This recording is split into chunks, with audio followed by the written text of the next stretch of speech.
Pumunta ako ng Multivan Marketing Corporation under Royce Group. Dito yan located sa San Agustin, Dasmariñas, Cavite. At ito ang motor na aking nasilayan.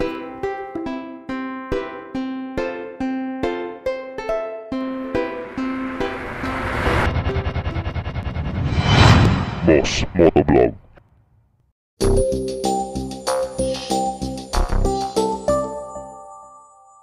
Ngayong araw, saksihan natin ang isang motor na cute, maliit, magaan, pero mala futuristic naman ang datingan. Yung tipong kahit 10 taon na ang makalipas hindi ito mawawala sa uso. Ito ang Yamaha Fazio. Kung tawagin mala retro style din, pwede sa mga kabataan ngayon. Yung tipong hindi mahilig sa mga sharp edges, pasok ka dito sa motor na ito.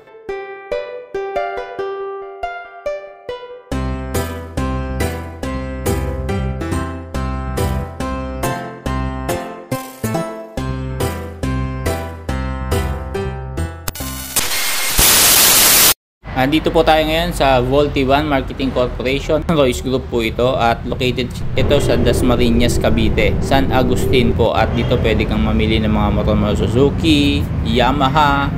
Yan po ang mga motor nila dito. Kung gusto mo naman ng Honda, ito magkatabi lang, Elite Motorbike Sales Corporation. Wala silang tinitinda dito kundi mga Honda bikes lang po. So parang one-stop shop ka na rito. So halos lahat ng mga Japanese brand motorcycles makikita mo na dito. At syempre, hindi mawala yung ating pinakapakay, ang Yamaha Fazio. Pag sinabing Fazio, hindi ibig sabihin nun mataba ka, no? Ito po ay isang model ng Yamaha na kung tawagin Mio Fazio. Kumbaga ito ay linya ng mga Mio family. Kumbaga kung ano ang makina ng Mio, same engine pa rin po, no? Iniba lang po ang aesthetic look nito.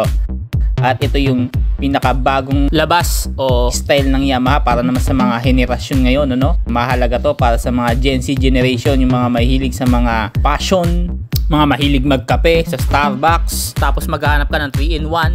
Dala-dala mo tong Fazio ay sigurado. Kahit wala kang pambili ng Vespa, sa presyo nitong halos kalahati ang halaga ng isang classic scooter na Vespa, hindi ka pa rin mawawala sa uso. Kumbaga pasok ka pa rin sa tropahan at hindi ka outcast pagdating sa mga classic scooter bike. At ang maganda dito kay Yamaha, imbis na gayahin yung disenyo ng mga classic na heritage na kagaya ng Vespa, Lambretta, hindi po. Iba po ang aesthetic look nitong Yamaha Fazio.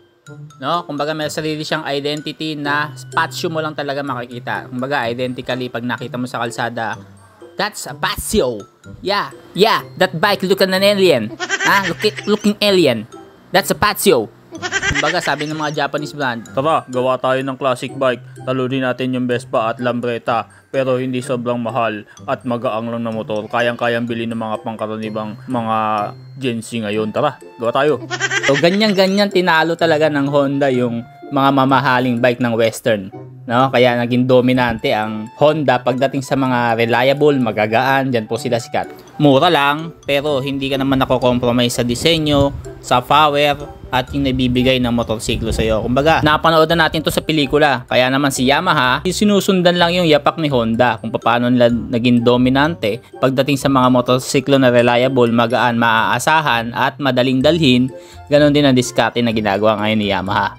At para mas malalim pa ang pagkakaintindi mo dito sa Yamaha Fazio na to, alamin na natin kung ano ang meron sa motor na to at bakit ka ba kukuha ngayon, 2023 na at patapos na ang taon.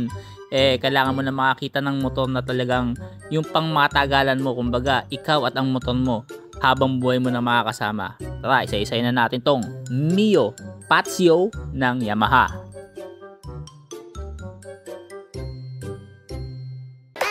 At bago natin ituloy ang video ay inaanyayahan ko kayong mag-like, share, and subscribe sa ating YouTube channel at pakilike na rin po ang ating Facebook page.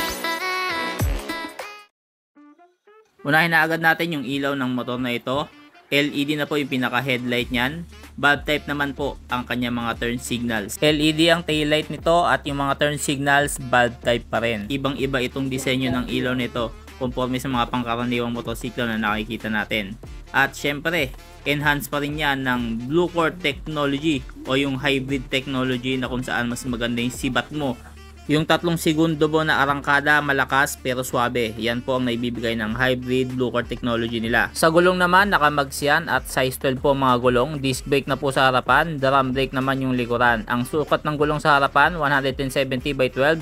Sa likod naman is 170/12. Parehas na po yung tubeless. Sa panel, it's not your ordinary panel na makikita natin na karaniwan sa kalsada. Pabilog po ito at medio patio lang po ang merong ganitong forma. Pwede mo rin may connect ang iyong cellphone via Bluetooth connection at ma-operate ang iyong Y-Connect features sa motor na ito. Sa handle, makikita natin ang very classy pero magandang kalidad ng handlebar grip. At yung mga buttons nyo, sigurado dekalidad din yan at matibay. At bukod sa classic look design na ito, hindi mawawala isa sa mga pinaka-importanting part kung bibili ka ng isang scooter, syempre ang gulay board. Bukod sa lagayan na veggie board, meron din niyang compartment. 17.8 liters ang pwede mong ilagay dyan. Kumbaga meron kang extra spacious na paglalagyan ng mga gamit na pinamili. Sa kanyang dibdib, makikita mo isang balot yan na dibdib na napakaganda, very classic. At pwede ka ring magsaksak ng cellphone mo dito. May takip po yan para kahit na umuulan, hindi basta-basta mababasa ang iyong cellphone. At bukod dyan, sa ibaba naman ng inyong susian, makikita mo pwede kang maglagay ng cellphone din. Pwede ka rin maglagay ng bottled water o kaya naman kape. Pwede dyan. At itong Mio Fazio mga bossing, equip po ito ng stop and start system na kung saan pagka nasa stoplight ka, kusang mamamatay ang makina ng motor mo. Pero pag nag-throttle up ka, aandar na po uli at maganda po yung features na yan para mas makakatipid po tayo sa gasolina. Kaya daw nitong tumakbo ng 48 kilometers hanggang 50 kilometers per litro depende sa bigat mo ha. Pero kung medyo mataba-taba ka ng konti, expect mo na mas mababa po ang iyong kilometer per liter. Ang makina nito ay pinalakas ng 125cc na makina. 8.3 horsepower ang kayang isipan nito at kayang magkarga ng 5.1 liters fuel tank capacity. Single cylinder, 2 valves, 4 stroke po ito at ang kanyang cooling system, air-cooled. Compression ratio is 11.0:1. Sa halagang 92,900, aba, hindi ka na lugi. Talaga namang value for money ang motor na ito. Hindi ka na tinipid sa specs and features, in ka pa pagdating sa disenyo at forma. At itong motor na to na pinifeature natin, bagong colorway po ito ha. Off-white siya pero yung lining niya na patio, ibang-iba na po yung kulay no. Color red and green pero yung pagka-red niya is ano siya, mapusyaw no, hindi siya matingkad na kulay. Kung hindi mo naman kaya yung bigla ang cash o 92,900 na presyo ng motor na ito, pwede kang maghulugan dito sa pinuntahan natin. Dito yan, available sa Dasma, San Agustin. Puntahan nyo lang po sila dito at very much available po ang mga hulugan, monthly installment, quotations nila para sa motor na to.